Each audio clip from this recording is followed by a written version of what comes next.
It's the Lynch and Taco Shows. The good, the bad, and the ugly. The highlights and, unfortunately, the lowlights that stood out this past week in the vast sea we call humanity. 1011 Day Rock Block coming up at 8. A lot of things to look forward to. Thank you for tuning in. The bad stack is awfully thick this week. All right, let me sift through it. I'll try to combat it with some good news in a minute. Talked about this in the loop this morning. The two Florida deputies that were seriously injured in an ambush attack yesterday in Hillsborough County by this 28-year-old guy named Ralph Boozy, who ran his vehicle right into these officers, sending them both to the hospital. One is in danger of losing his leg. Officers went there because the guy's a little off, right? A call from, I guess, his mother saying he was acting irrationally. When they arrived, the dude was in his car. He took off and left. They chose not to pursue. Mm-hmm. He returns a few minutes later as other officers have arrived to this original location, and here he comes roaring down the street right into him. Right into him. Piece of trash.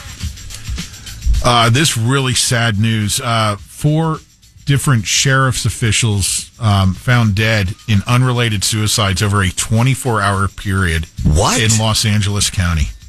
Los Angeles County Sheriff's Department, 4 of their officers suicide in a little over 24 hours.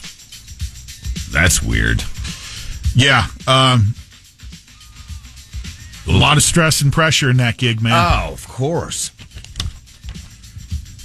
The dude who torched the Salvation Army in Kissimmee, who actually was one of the patrons of the Salvation Army and their services, 37-year-old Cordero Lee Mabel. Dude, the place was there trying to help you. Exactly. And you come back and you torch it. The drive-by in Cincinnati that killed that 11-year-old, they're still looking for the shooter in that deal. It's a big nationwide story earlier in the week.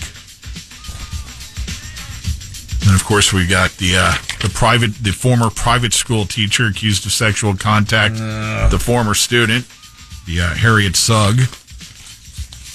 The creep accused of recording a kid in the Walt Disney World Resort bathroom, Clayton Snyder from Kentucky. That guy's a piece of garbage. I looked deep into that story, and thank goodness for the little kid that he went and did the right thing and told his parents and got that guy arrested before this guy kept doing it to others because he was still in there. Then we've got this character, this 25-year-old from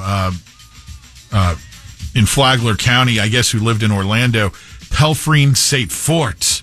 He's 25, and he's masquerading as a 17 or 18-year-old, getting into sexual relationships with girls starting at the age of 13. Okay. Well, we just got to go to the good soon.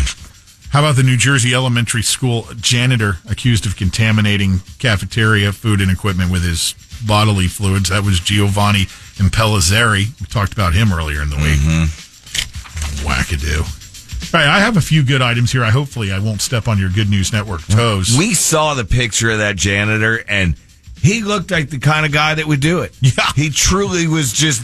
you can look like certain child stings happen, and you see the lineup of characters. You go, I know that one's a molester. This guy looks like the kind of guy that, yes, would do that to children's food in a lunchroom. A few good news items here. How about Walmart making a big change to accommodate customers with autism, PTSD, and other sensory disorders? Nationwide stores will have special sensory-friendly hours early in the morning from 8 till 10, where they dial back the in-store music and all the bright lighting and stuff and just make it a little more chill. Yeah. A little more chill shopping experience. That's cool. Walmart does a lot of good things that get overlooked. Got an Uber driver in Washington State that hit the lottery for $110,000 while getting gas. He's planning to pay off all his debt and take his family on a big vacation. Good for him. It's awesome.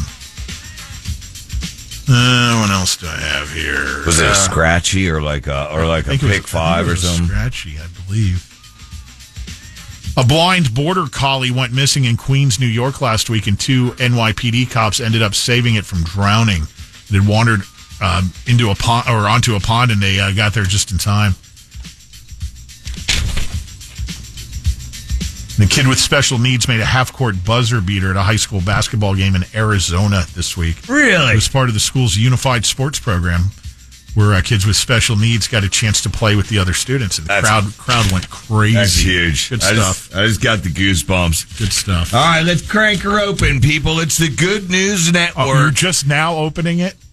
You wouldn't even know if I stepped on your toes. I'm gonna know as I go through them. You have your methods, and I have my methods. These methods are very thin on details. You don't even end yours with the big old pow. No, that's your gig. Okay, that's an ad. This one's kind of slacking. Here we go. We got a guy that found his dad's 1930s car. You ready for this? Found his dad's 1930s car at an auction and got it working again. Look at this. Here's a photo of the guy when he was a young whippersnapper, right? On the dad's jalopy, sitting on the side of it. He took a picture. Dad took a picture of him with the nice car. This is a ton of years later, 1930s to now. I mean, almost 100 years later. Look at that old coot leaning on he got it refurbed. Dad would be so proud. It's looking good. Dad's smiling down on you there. Pow! You get a double pow. Pow, pow! A painting that was stolen in a heist, right? Yeah. Over 30 years ago. It was returned to its native Scotland. Pretty cool. Stranded sheep. Rescued. You know how long? That didn't warrant a now, I guess. You know how long this sheep was rescued? How long it was gone? 2 years of loneliness at the base of a Scottish cliff. I guess it was just down there. Did it belong to Little Bo Peep? Its wool is so much. You could make like 4 jackets out of it probably. Because, 2 years of no, whatever they do to sheep, shaving it or whatever. Anyway, it's back with its people off the cliff. So, pow, to the sheep. Cats. They make nearly 300 different facial expressions to communicate feline feelings. I'm guessing about 290 of them are, I hate you. And I'm going to eat your face when you pass. The other 5 are probably great. Cat lovers, I'm sorry. Deep down those things was that I'm going to eat your face when you pass? Yeah. Okay. Just wanted to. Yeah. Anyway, so they got a whole bunch of facial expressions. Sorry, cat lovers. Pow! Texas mother and daughter duo are given a prestigious award from 3 past presidents for easing others' pain from rare disease. They came up with some sort of solvent, we got these 3. It doesn't even pound. Like Windex or something? 3. No, that helps everything. My big fat Greek wedding or whatever it is, they teach you that. You just spray Windex on it, and you have an ailment, Pat, like a joint thing. I know you call QC Kinetics, but they just spray some Windex on it. And 3 friends that are all over 100 revealed. It's these 3 ladies, and they're sitting there. One of them's knitting, and one of them's whatever. It's 3 of them in chairs. They're cute little ladies. They're all over 100 years old, and they reveal secrets to long life so we can all learn happiness, staying active, and keeping a boy toy nearby. Yo, floozies, pow, pow! They're getting powed. Wait, one more. There's 3 of them. Pow! Yeah, thank you. And then what's this one? Good Samaritan dodges of cars to clear large debris from the highways in Dubai. Let's go back to the grandmas getting laid. Are you done? Props to you, ladies. Yes, we're out of here checking out on the Good News Network. Sorry, it was a little too many ads this morning. Pow! Yeah, thank you. Oh.